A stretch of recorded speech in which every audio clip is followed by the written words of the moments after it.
talking about a kind of verb called performative. If you're allergic to linguistics, it's not very painful. And talk about the history of these verbs in Slavic, and we're going to bring the Germans into this. So, linguists tend to divide verbs up into various lexical types. We won't be concerned with this very much today, but we have verbs of consumption, for instance, eat, drink, verbs of creation, build, write, verbs of perception, see and vision, and on, other types, verbs of destruction, and so on and so forth. One very important lexical types of verbs in a given language is that of verbs of communication. And they always have, no matter what the language, they always have some special qualities. And these, as you might expect, say, tell, order, promise, and so on and so forth. Well, verbs of communication have, in recent decades, have been subject to a lot of scrutiny and study. A seminal work was by one J.L. Austin, who published a series of lectures in 1962 called How to Do Things with Words. I actually think this title is kind of hokey, but I included it in my title as well. Austin's point was that, and remember, he was coming out of the first half of the 20th century. People used to just think of language solely in terms of, does it accurately refer to states in the world or not? So if we say, the dog is in the doghouse, that is either true or false, right? And that was all language did, was either be true or false, according to whether the content of the sentence matched, a state in the world. Well, what Austin pointed out was that we do things with language, and I think in this time, even if you're not a linguist, you've probably gotten this by osmosis. We get, people to do what we want by language. We make direct requests and commands. We make indirect requests and commands. I think there's a famous example where Stalin says, "Do it," and this is a signal for somebody to close the window. Okay, he wasn't really informing anyone that there was a draft, right? So one of the important ways we do things with verbs that does not involve truth or falsity, these are performative verbs and performative statements. Performative verbs instantiate or perform the action referred to by the verb as these verbs or statements are uttered. So, I promise to be there at 8, all right? By saying that, we're doing what the verb refers to, okay? This is a performative, okay?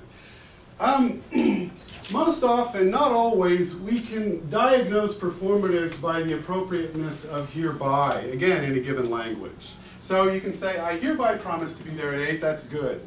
The doctor cannot meaningfully say, I hereby remove your appendix, You can check out, right?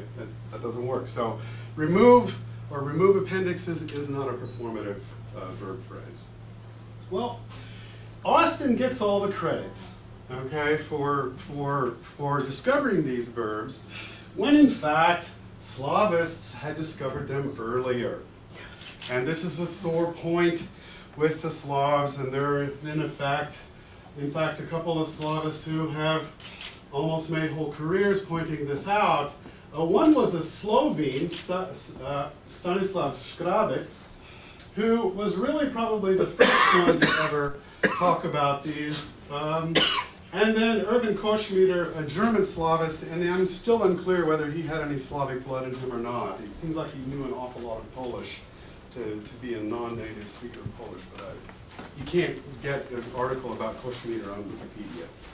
Anyway, Škrabec and Koschmider had already identified these, but they were concerned with an issue that arises in Slavic anytime we think about verbs, which is, how do we express a sentence or an idea or whatever in terms of the verbal aspect category? Now, anyone who's had Slavic languages knows we have these perhaps irritating pairs of verbs, and you always have to make the choice. So Russian besides, not besides, so on and so forth. You can never quite get out of making the choice anytime you say something. So an issue in Slavic is, do we use perfective verbs when we make performative utterances, or do we use imperfective verbs?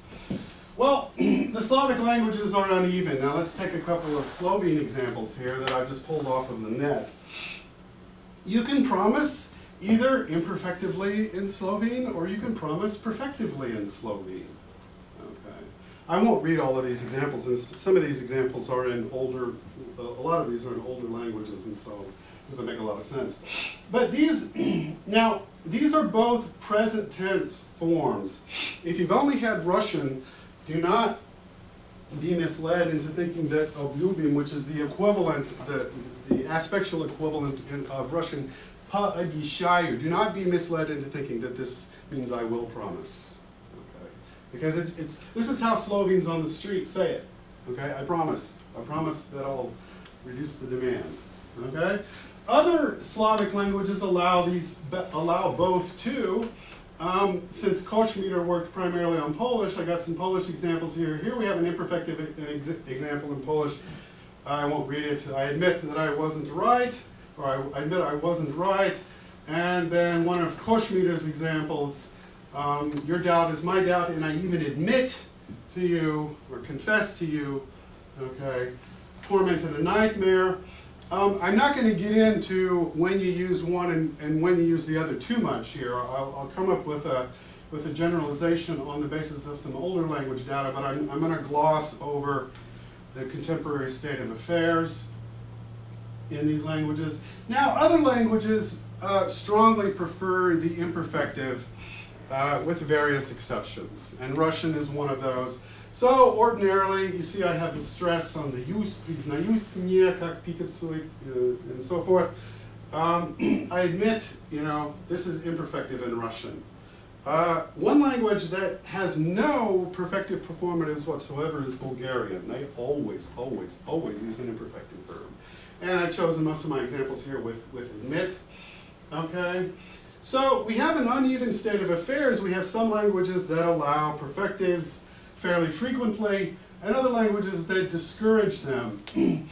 Here is a breakdown, and it's not an arbitrary breakdown. Languages that are on the western periphery of Slavic tend to allow perfective verbs in these statements to a relatively high degree. Okay. Now, the details in any given language with which ones allow it and which ones don't can get quite complicated. We're going to have to satisfy ourselves with just this kind of generalization in terms of relative degree of usage.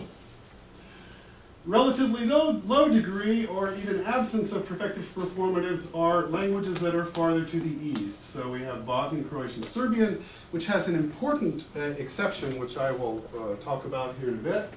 And then East Slavic and Bulgarian and Macedonian. So we have an overall kind of east-west division here. Well, why would that be? That's kind of a puzzling question. I've spent a lot of time dealing with this subject, not with regard to performatives so much, but with other features of Slavic verbs. I won't go into that.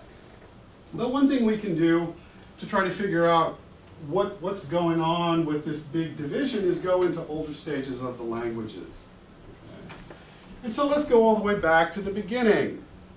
Well, a lot of times older texts don't have what we need if we're investigating some linguistic phenomenon. The older texts don't have much of that, especially when you're thinking about conversational phenomena. But religious texts tend to have a fair amount of performatives, and so we kind of hit pay dirt with all of the old Church Slavic religious texts. And we can see, I don't know whether you can see them very well, but I have these superscripts on every verb, I and P, for the aspect. Old Church Slavic has a lot of performatives that are imperfective. So when Jesus is on the cross, he commends, if you will, his spirit into the hands of God, and of course this is to give over in OCS. Or one that might not strike you immediately as a performative is when he tells somebody that their sins are forgiven. You know, your sins are literally released, okay? But this is eminently performative in the sense that by virtue of Jesus saying this, the sins are forgiven, okay? When he says it, it's done. He doesn't have to wait, you know, for processing time or anything like this, right? Okay. So we have and these are just a couple of sample examples. I mean, I can't deduce all of the relevant data here. There are also some perfectives in Old Church Slavic. And this is the episode where Jesus has a meal with a tax collector, and the tax collector is so moved that he says, you know, I give to the poor, and if I've half of my property to the poor, and if I've offended someone, I will, or been rather unfair to somebody, I will repay fourfold. It's interesting that these in the original text are present tense. Okay, so again, you should not be misled into thinking that these are futures. Okay, a la Russian, if you will. And if you go back here. This was our forgiving of the sins example, and this is from Zografensis. If we go to the Savina Kniga, in fact, we have the very same predicate in the perfective. So one version of the gospel, forgiving of the sins, is perfective. Another version of the gospel is imperfective. Well, what on earth is going on here? I think it's actually quite simple. If the performative is part of a ritual and or involves social or religious hierarchies, the imperfective is used. Okay, well, that seems fairly unmotivated. What's going on? What's really going on here is if you have an addressee whose point of view and approval you have to take into account, you use the imperfective. So that, I mean, you know, for the sake of argument, Jesus just can't simply say he commends his spirit into the hands of the Lord. I mean, the Lord has a certain amount of accepting of the deal to do. Right? Everybody? Yeah. Whereas the tax collector has absolute control over his own resources. He can choose to spend them any way he likes. He can repay fourfold, 16-fold, whatever. So he controls, he's allocating his own resources and he controls them. And he makes momentaneous decisions that can be, if you will, expressed simultaneously to their making by perfective verbs. Okay? Now, the forgiving of the sins is kind of an interesting case because Jesus is, on the one hand, probably just an intermediary between God and the sinner, whereas you might also construe this as Jesus has control to forgive sins, and so he can just do it. Okay? The idea is being here that with a perfective performative, you know, we all know the associations of the perfective with completion, right? When we complete an event, it's perfected. So as you say it, you complete that event, and then bingo, you know, the imperfected, or sorry, the perfected is okay. So I think that the situation was in fact fairly simple by and large. There's some data that complicate this. We have some old Polish data that show perfectives in ritualistic situations, but not a lot of them. I think by and large this distinction was relevant. Now it doesn't mean, you know, we have millions of speakers even in prehistoric times. Not, you know, a given distinction might not have been relevant for all of them at all times and places. Now I would like to talk, I'd like to talk about some other contradictory data. And of course, some of the oldest Slavic texts are the Freising fragments, the Slovene fragments, and in religious texts here, in ritualistic context, we do have perfectives. Okay. We also have in all kinds of oaths from Old Slovene, we have perfectives. Now, there's something that becomes relevant here. They were translating these texts from different languages than OCS was translated. OCS was translated from Greek. Okay, these are being translated either from Latin or increasingly German. Okay, and this is something that I'm going to come back to. For now, I'll give you, we even have recorded a direct translation of a Middle High German oath. See, you know, I mean, the Slovenes were under control of the Germans, and the Germans were telling them what to do, right? Well, to make this sure the Slovenes understood clearly what they were supposed to do, they had to translate this stuff into Slovene, okay?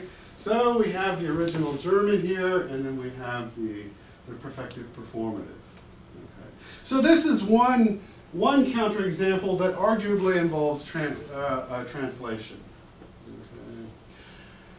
Now we can come to the generous contribution of the Serbs and Croats to all of this data. And it's all, as things are down in the Balkans, fairly spicy. They have something which I don't know what to call other than abusive metonymical performatives. Okay? The most innocuous of these is up at the top. Okay? I spit on the woman that bore you, which is perfective. And if you learn BCS, you would think, well, it must be plurium. You know, if you're thinking, okay, next time I have to tell somebody this, it's going to be plurium, right? But in fact, they by and large say plurium. Interesting division. Serbs say plurium a little bit more. Now we have some highly obscene examples here, and I could lengthen this list ad nauseum. And we even have one from political commentary. I think this is kind of entertaining here. These are, in fact, very relevant. These are contemporary examples, but these are very relevant for the historical state of affairs because such utterances reflect very old curses. Okay? These are pagan things. Even if you know, something like this, maybe, I mean, I'm sure that they were saying things like this in 1000 AD, even if we don't have evidence of it. Okay. So these are very old curses, and these give us a window, if you think about it, into what the usage must have been. Now, we can, in fact, seamlessly integrate these into the distinction that I just mentioned with OCS, because when you say these things to people, you are expressly disregarding any wish that, or preference that they could possibly have, right? You are in control of the rhetorical situation. Okay, did everybody follow this? You know, in general, obscenities, what do we do with obscenities? I mean, you know, if I, for instance, if I were giving this talk and all of a sudden I just started spouting obscenities, even if I wasn't personally offending people, you would all take it as an affront, right? You don't say these things in polite company. The reason you don't say them in polite company is because when you utter an obscenity, even if it's not metaphorically directed at that person, you force the person to have an objectionable thought. Okay? And these, such sentences are kind of the logarithm of that. You force them to have thoughts about, you know, various kinds of sexual or whatever physical abuse. Okay? Either to them or to their relatives, you know. I mean, we all know these examples, right? Okay? So these, in fact, reflect speaker control. Okay? Now, these exist in other Western languages, but they can be misdiagnosed. If we don't know, see, one of the interesting things here is that perfectives have a future in BCS. If you say, I will spit, it's plunuchu. Well, I won't do these others. Okay? All right? If you know, whereas you don't have that perfective future in Russian, you have a perfective present that acts as a future. Well, Czech doesn't have a perfective future. It has a perfective present that acts as a future. Czechs look at this and they say, oh, well, that's probably future. But in fact, it's present. And it's the same kind of relic. Okay? And this is a very entertaining example here, Lower Sorbian. Of course, all the Lower Sorbian informants, I guess, are on life support or something. Not many of them left. But this is, of course, an obscene root here. I mean, you all know, right? I mean, just as an aside, jebać in Sorbian no longer has the obscene meaning, okay? Vujebać in Upper Sorbian is in fact despite, and is considered to be high style. So it's completely lost. So this is just the equivalent of I spit on your money. This is not particularly obscene, okay, in present day usage. And so we have this stuff in the Western Rim. You can even get a little bit of it in Polish, but Polish is again getting to be more like Russian, where it doesn't like perfective performatives at all. Okay. Now let's go back in time, look at some more translations. We have translations in some of these Western languages from German, where we have perfected performatives. This is from Luther's, I think it's called the Small Catechism. Okay, and again, this is commending oneself. So poručić, all right. Now, why would Western Slavs be and go back here to remind you of this Slovene example. Why would Western Slavs be translating German prefix verbs with perfectives? Well, as they were either bilingual or just having in general to deal with German, they were trying to simplify things. They were doing what people do in situations of language contact. They were creating equivalencies. Okay, so German has tons of prefix verbs, just like Slavic.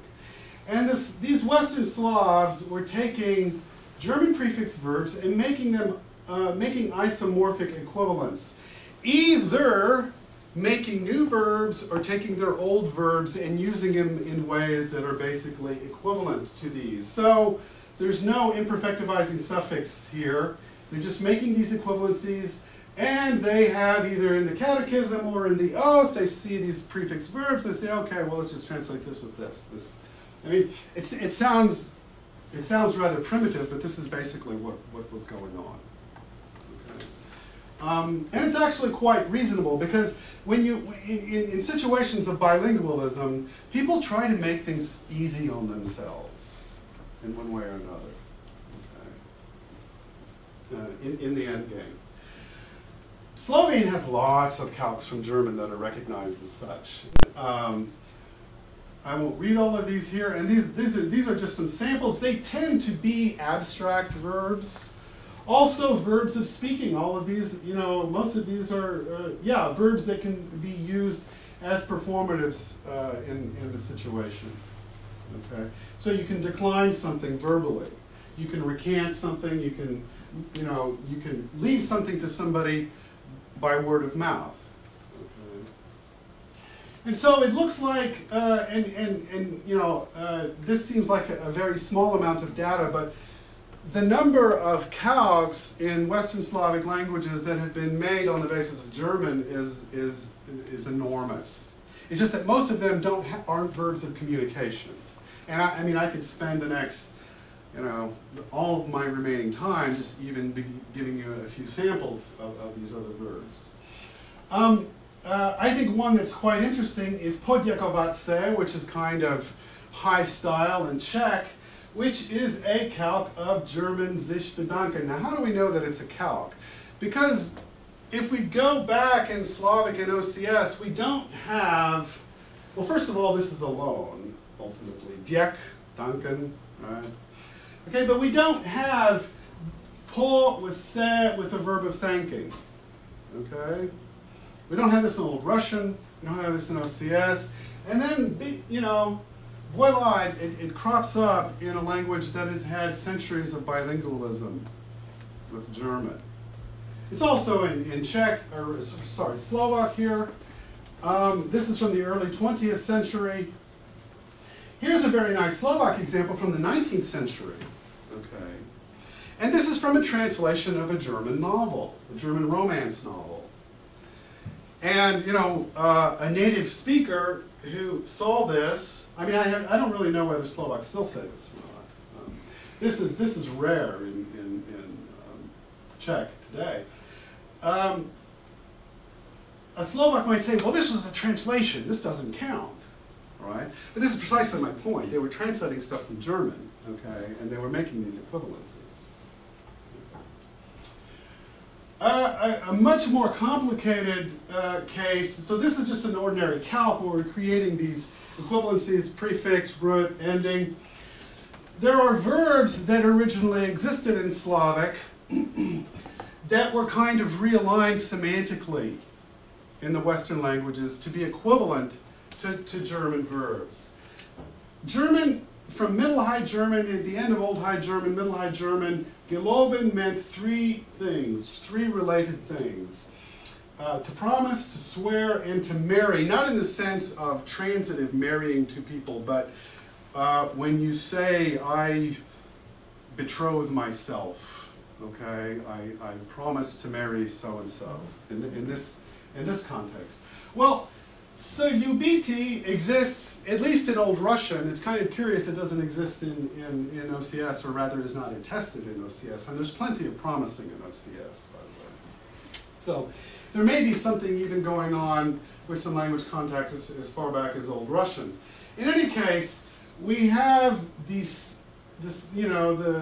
usual suspects all have this verb in basically the same meanings. Okay, Slubic, Slovovac, Slivic, Slivovat, and so on.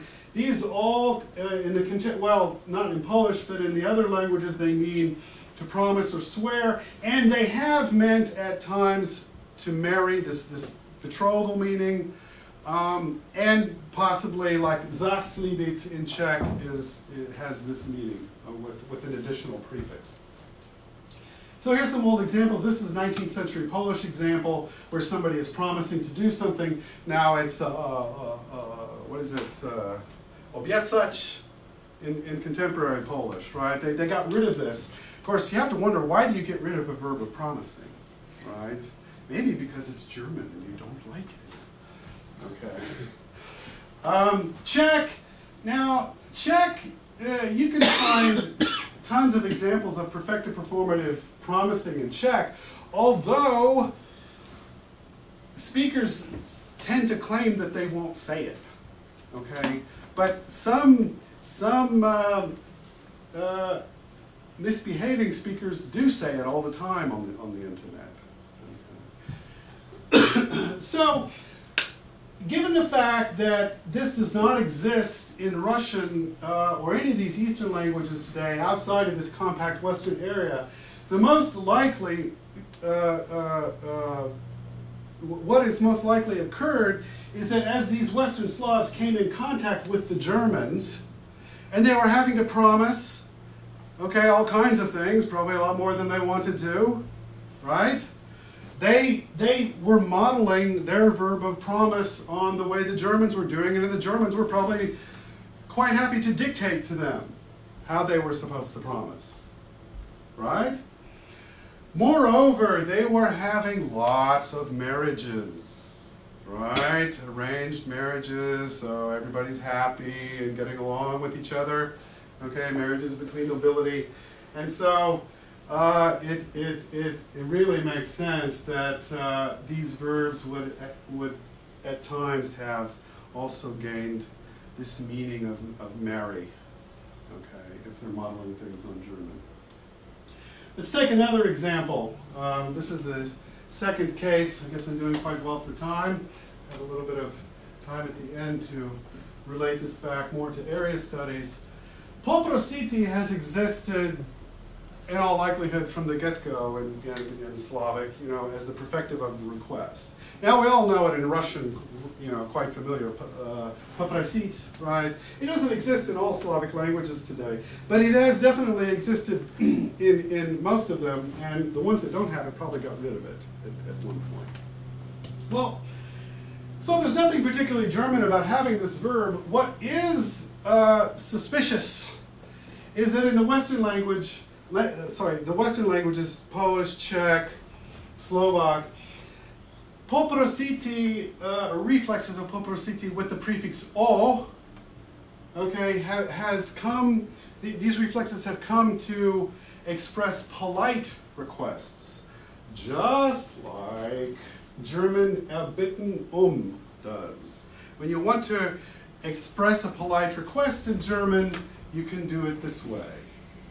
Okay, and it's kind of a stilted way at this stage in German. And again, we have an equivalency. You know, I mean, I can only speculate that they're saying, okay, bitten has a prefix, it has the root, meaning request, and it has its ending, and then it has this preposition. So let's take our verb, well, check prefix, check root, check ending, and then we've got all.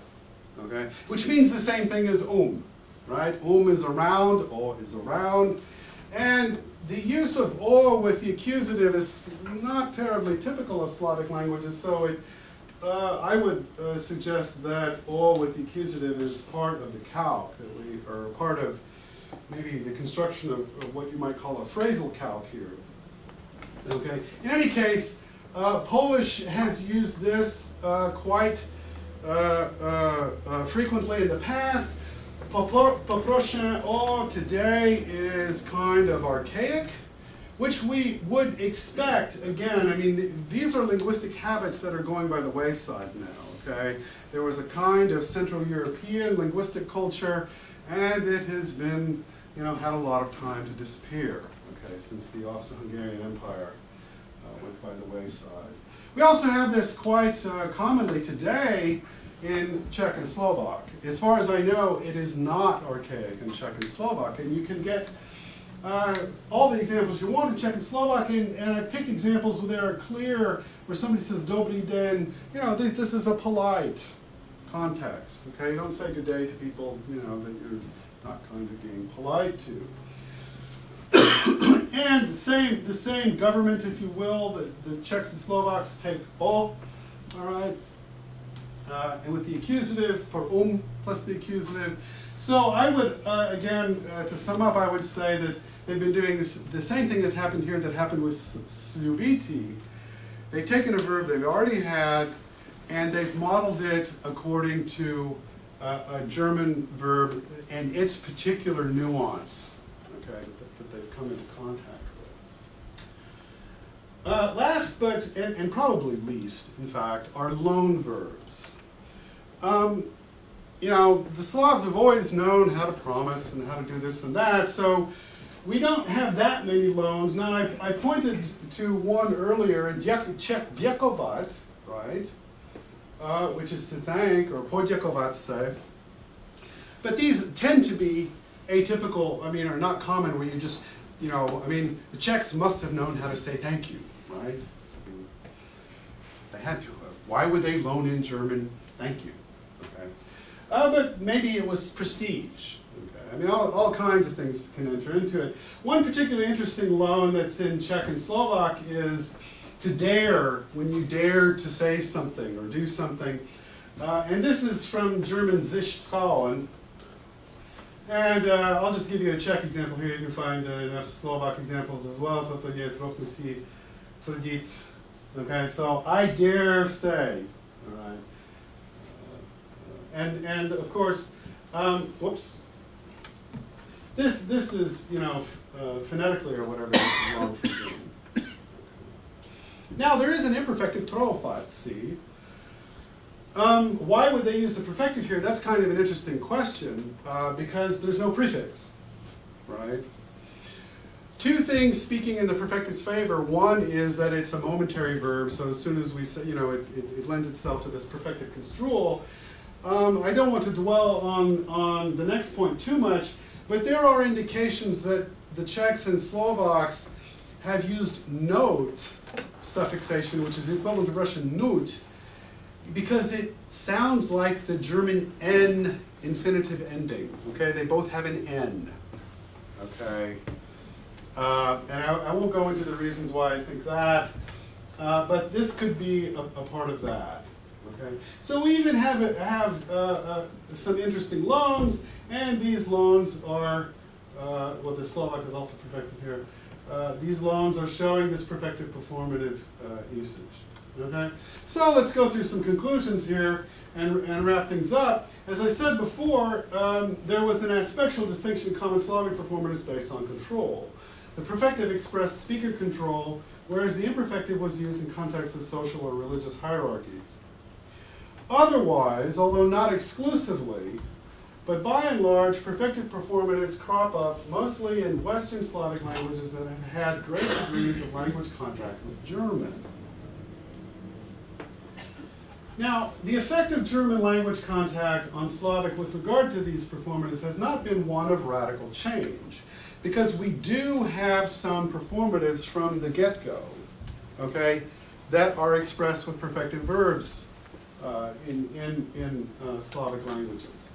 What I would suggest is that the main change is that it's likely that German language contact erased the control distinction.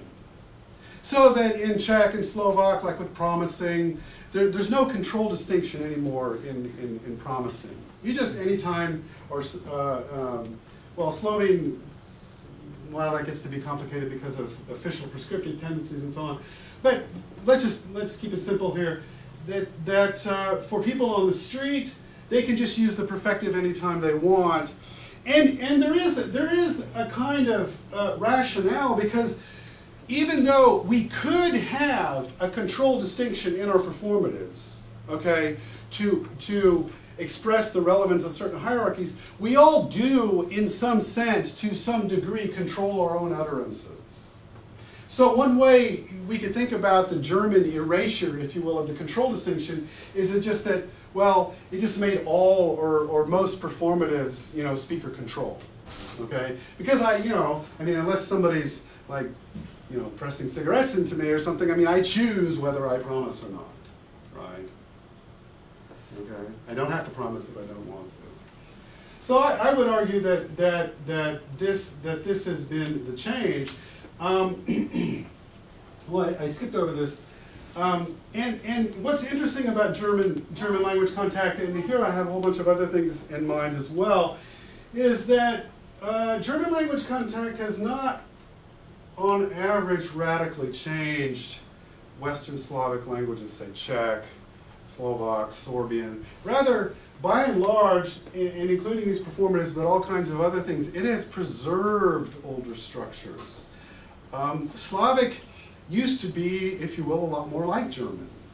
And then Russian, East Slavic, and Bulgarian kind of went off on their own paths, okay, and had a lot of developments that are very atypical for European languages. So that we have basically this German language influence is what produces what linguists call convergence, where languages either become more similar or they remain similar when other languages change. Okay. And I think, yeah, those are the last of my conclusions. What I would like to point out here, I mean, you know, this is not a linguistics seminar. I think it's very interesting, you know, if you study Slavic, you know, the history of Slavic lands, you get in, whether it's Bohemia and Moravia, Poland for that matter, Slovenia, the former Yugoslav territories, these peoples have all been dominated by Germans for long periods of time. And so if we read our history books, we'll see, yeah, the Habsburgs were controlling all of, you know, their lives and their farming and this and that for centuries. And then if we go to, you know, learn the language in the classroom, and we also talk to the locals, these languages have been hermetically self-contained, you know, maintaining Slavic traditions irregardless of any outside influence. And it's simply not true. Rather, the linguistic history, you know, and we can look at this linguistic data, it's just like a fossil bed, and it shows you the exact same thing that social history books tell you, okay? In Bohemia and Moravia, centuries of German-dominated, centuries of German domination. Well, that includes also linguistic domination to a certain degree, and then these things crop up. And you can find them if, you know, I hate to say this, if you have an open mind and you know where to look. Now, you know, and I've talked to the locals of these countries a lot about this, And of course, I've gotten, you know, various responses amounting to hesitation and disdain and so on. We can understand why, you know, they don't like this. I mean, the Slavs have always had kind of this love-hate relationship with the Germans, okay, in purely political and social senses. And of course, you know, all this leads up to World War II, and it's perfectly understandable that Slavic linguists weren't clamoring to show that large portions of the grammatical structure, you know, were imported from German in the decades after World War II, right? They had more than ever an allergy to things German, and that's completely understandable. But as time goes on, we should be able to recognize these things for what they are.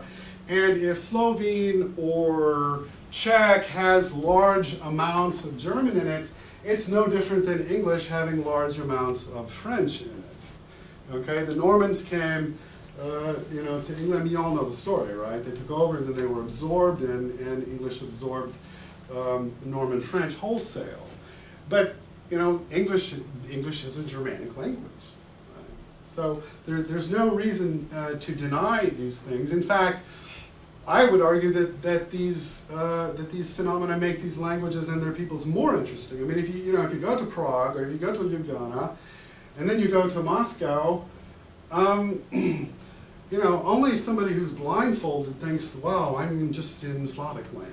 Right? They're very different places. They're very different places, different cultures, and that German Slavic condominium, if you will, has of course played a large role. So I'll stop it there if anybody has any burning questions.